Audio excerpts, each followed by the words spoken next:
Bangladesh border पर भारतीय सेना की तरफ से लगातार एक के बाद एक बड़े एक्शन के बीच बांग्लादेश कहता है कि पाकिस्तान के साथ ट्रेड करके वो दुनिया में आगे बढ़ेगा। हम दुबई के रास्ते से इंडिया से टमाटर प्याज मंगवा रहे हैं, हमारा तो अपना खाना नहीं पूरा हो रहा। वो बांग्लादेश पहुंचे हैं और उधर से भारत के जो हैं जनाब जयशंकर साहब, वो भी पहुंच गए हैं। ऑलरेडी अनाउंस कर दिया है कि हम हथियार नहीं गिराएंगे। इस खबर के सामने आते ही मोहम्मद यूनुस पूरी तरह बौखला चुके हैं। हमारे तो अपने मसले नहीं पूरे हो रहे, हम तो खुद IMF के पास दोबारा जाने वाले हैं। और बांग्लादेश कहता है कि पाकिस्तान के साथ ट्रेड करके वो दुनिया में आगे बढ़ेगा। How it is possible? Need of the hour यही है कि चुप करके जाओ, इंडिया से हाथ मिलाओ, अपना मतलब निकालो और साइड पे हो जाओ। और उनको ये भी पता है कि अगले फरवरी में इलेक्शन हो रहे हैं, मामलात खराब हो सकते हैं। यूनुस ने आनन फानन में राजधानी ढाका में तीनों सेना प्रमुखों के साथ अचानक एक हाई लेवल मीटिंग बुलाई। एक तरफ से जयशंकर साहब पहुंचे हुए हैं, एक तरफ से पाकिस्तान के स्पीकर नेशनल असेंबली पहुंचे हुए हैं।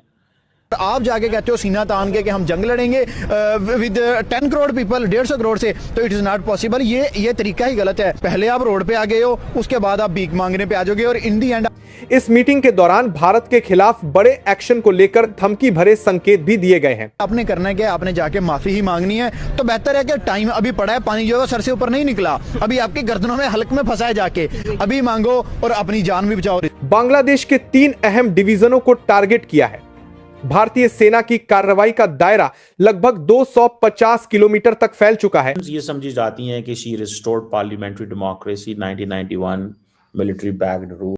दरअसल इस वक्त भारतीय सेना ने बांग्लादेश बॉर्डर से सटे इलाकों में लगातार एक के बाद एक सख्त कदम उठाते हुए। नमस्कार दोस्तों, भारत जो है बिल्कुल तैयार है बांग्लादेश के खिलाफ कड़ी से कड़ी कार्रवाई करने के लिए, क्योंकि बांग्लादेश काबू में नहीं आ रहा है। उल्टा ये मोहरा बनता जा रहा है डीप स्टेट का, अमेरिका डीप स्टेट का और पाकिस्तान का। अब पाकिस्तानियों को बड़ी उम्मीद है बांग्लादेश से कि जो काम ये नहीं कर पाया आज तक वो बांग्लादेश करेगा।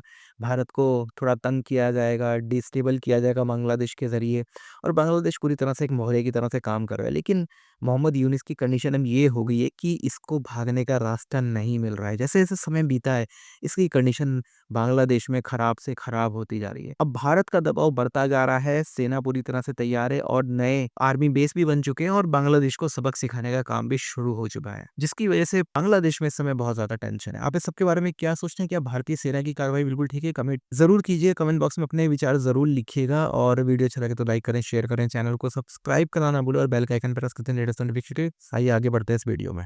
और इसे अब तक का सबसे बड़ा एक्शन माना जा रहा है। बताया जा रहा है कि भारतीय सेना ने इस कार्रवाई के तहत बांग्लादेश के सबसे बड़े और सबसे ताकतवर एयरबेस को सीधे निशाना बनाया है। यह एयरबेस सैदपुर एयरफील्ड के नाम से जाना जाता है, जिसे पहले सैन्य उपयोग के लिए तैयार किया गया था और बाद में कुछ समय के लिए सिविलियन इस्तेमाल में भी लाया गया।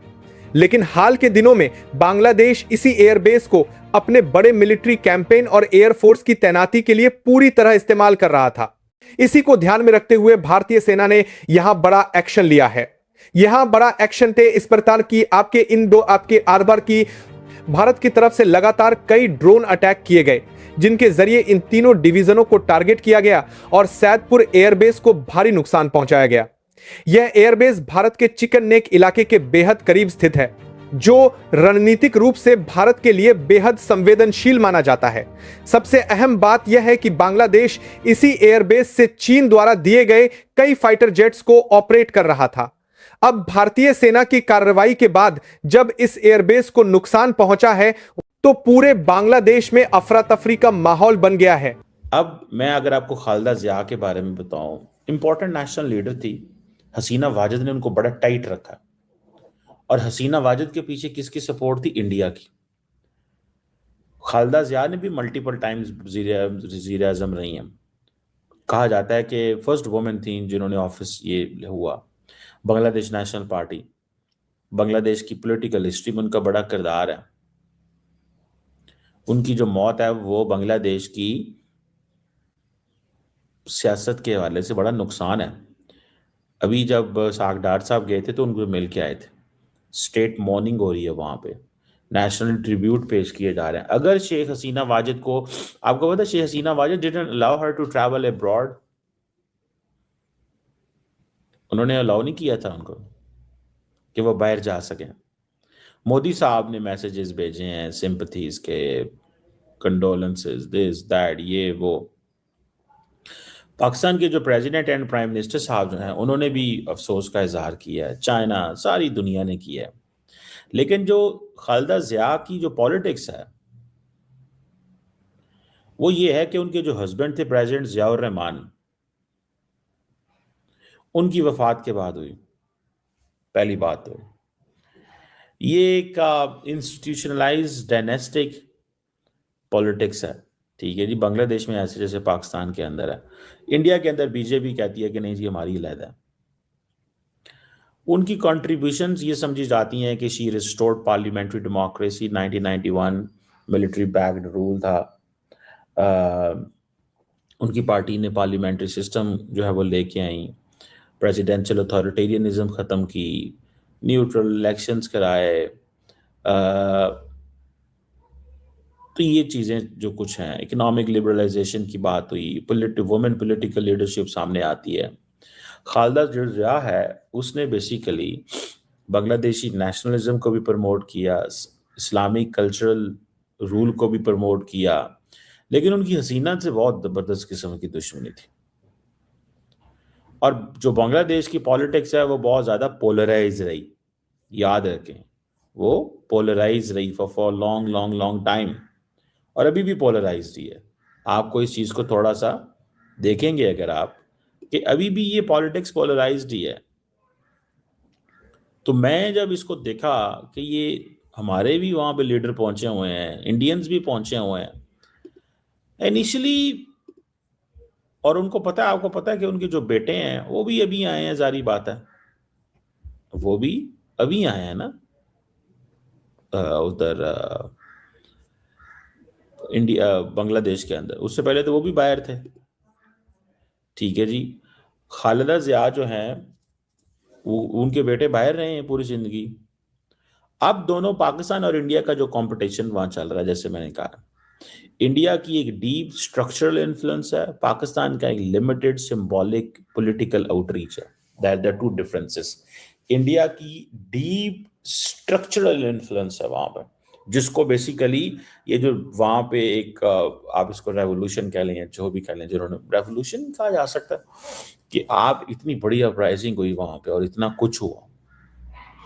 So this is not just वो जैसे कहते हैं ना, एक कोई नॉर्मल चीज नहीं है।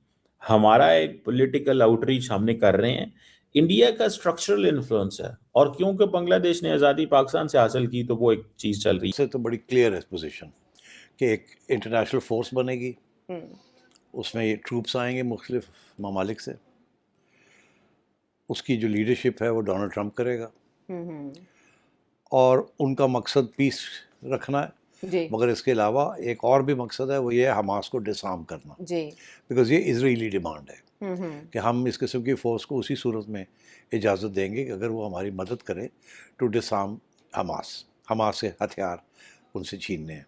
मतलब अब पाकिस्तान का मौक़िफ़ इसमें ये रहा है, और इसमें इसहाक डार साहब ने भी इसका इज़हार ख्याल किया है जी कि जी हम जाने के लिए तैयार हैं, मगर ये कि आप हमें ऐसी सिचुएशन में डालें जहां हमें हमास के साथ टक्कर लेनी है, बिकॉज वो हथियार तो नहीं देंगे, उन्होंने तो ऑलरेडी अनाउंस कर दिया है कि हम हथियार नहीं गिराएंगे, जी ठीक। तो ये हमें मंजूर नहीं है, और तो ये एक मसला है। अच्छा मेरा ख्याल है